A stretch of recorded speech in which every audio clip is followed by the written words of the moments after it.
एक मासूम सी दिखने वाली यंग एंड ब्यूटीफुल लड़की जो कि अपने बॉयफ्रेंड के साथ पहली बार इंटीमेट होती है, लेकिन बाद में फिर उसका मन इंटीमेट होना चाहता था और इसी लत की वजह से वो धीरे धीरे एक प्रोस्टिट्यूट बन गई।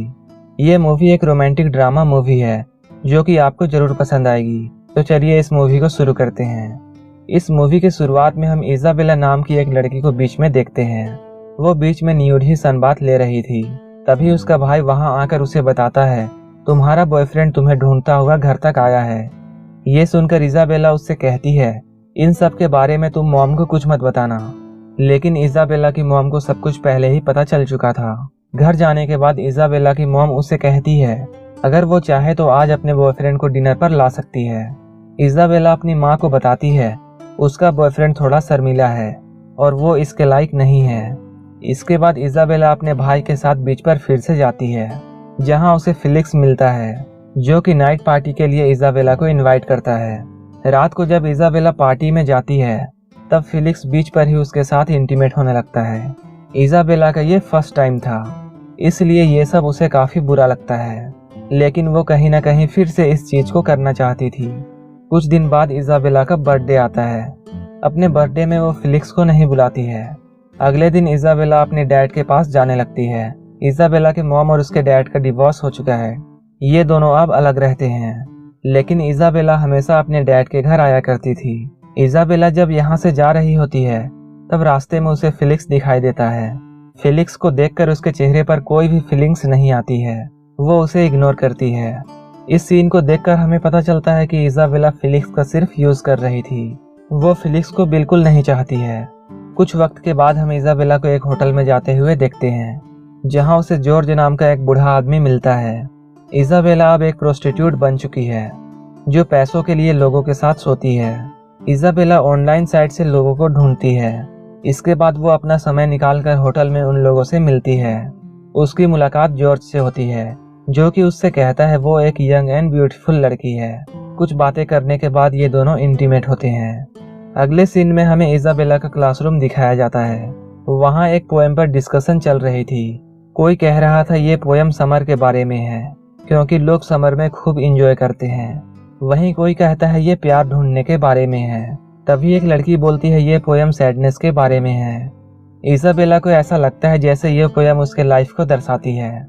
इसकी लाइफ काफी सैडनेस से भरी हुई थी।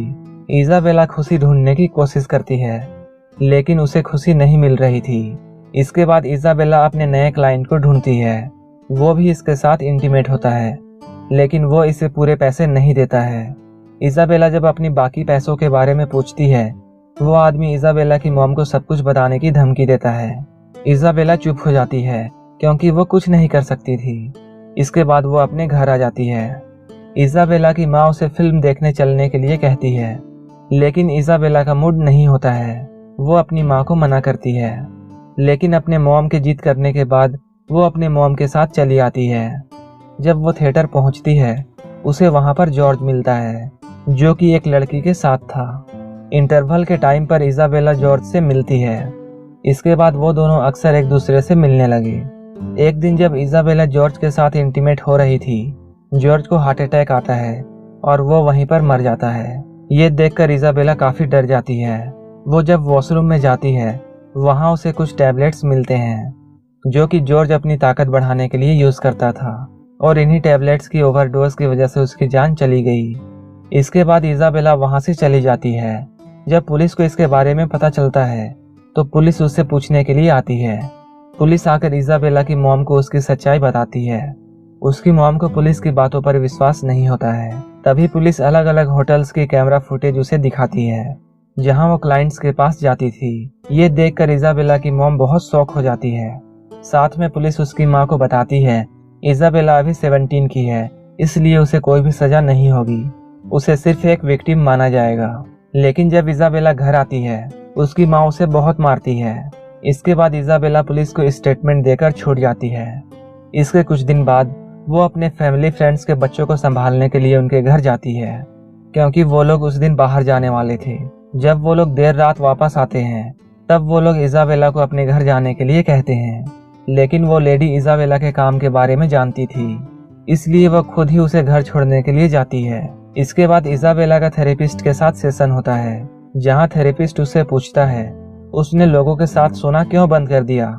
इस पर इजाबेला उससे बताती है उसे एक जॉर्ज नाम के आदमी के साथ अटैचमेंट हो गई थी, क्योंकि वो आदमी मुझे होटल में बुलाकर मुझसे फिजिकल होने के बजाय मुझे सहलाता रहता था। लेकिन एक दिन जब वो मेरे साथ इंटीमेट हुआ तो ड्रग्स के ओवरडोज की वजह से उसकी जान चली गई, जिसके बाद मुझे उस काम से नफरत होने लगी है।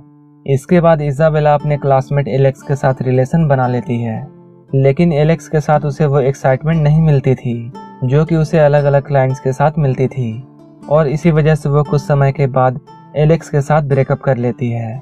जब एक दिन इजाबेला अकेली बैठी होती है तब वो अपना दूसरा फोन ऑन करके देखती है, जिसमें बहुत सारे क्लाइंट्स ने मैसेज किया था।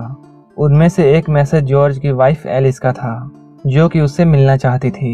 वो इजाबेला को मिलने उसी होटल में बुलाती है जहां वो जॉर्ज के साथ अक्सर मिला करती थी।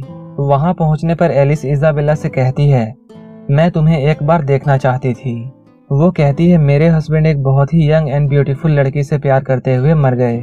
एलिस उसे बताती है इसमें तुम्हारी कोई भी गलती नहीं है, वो पहले से ही बीमार थे।